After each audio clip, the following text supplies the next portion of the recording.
nag-viral ang isang babaeng biglang bumirit ala Whitney Houston sa isang mall sa Alabang. Nakakwentuhan siya ng News 5 at nalaman nating pangmalakasan talaga ang talento ni ate at may contest daw siyang target salihan. Atin pong kilalanin siya sa report ni Jenny Doman.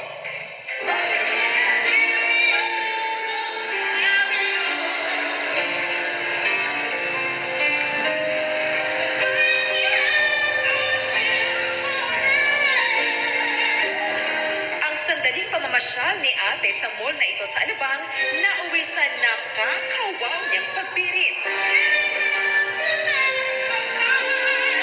Ang ilang naglilibot, instant audience sa kanyang malamini concert performance. At nang siya'y matapos, uploaded ang song number ni ate, all the way hanggang online. Nahanap ng News 5 si ating viral mall singer. Siya si Josephine Aton, ang pangmalakasang biritera ng Cebu. Kwento ni Josephine, kalalabas lang niya sa isang kainan nang makita si Kuyang nagpapiano.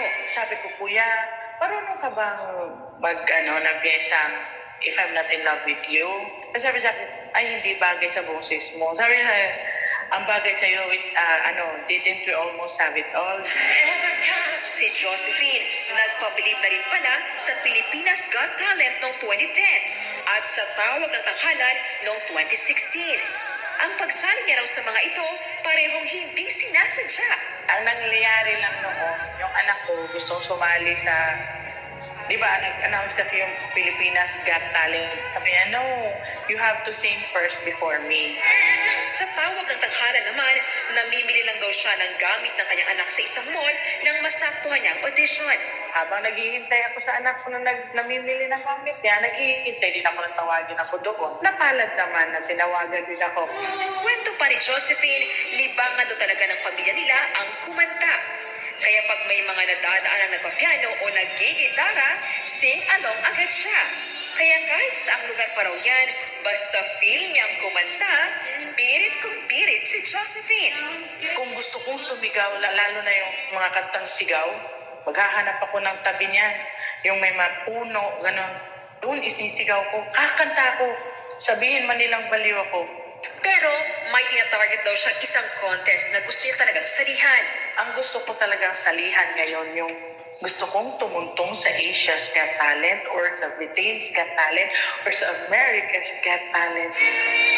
Sa mga napawaw at napasaya ng kanyang viral video at sa mga tulad niyang nangarap, simple lang ang payo ni Josephine. Hindi dapat mahiya. Pursue your dreams. Nailed it. Claim it. Nagbabalita mula sa Frontline, Jenny Dongon, News 5. 0967 Subscribe to my 456 channel. 1091.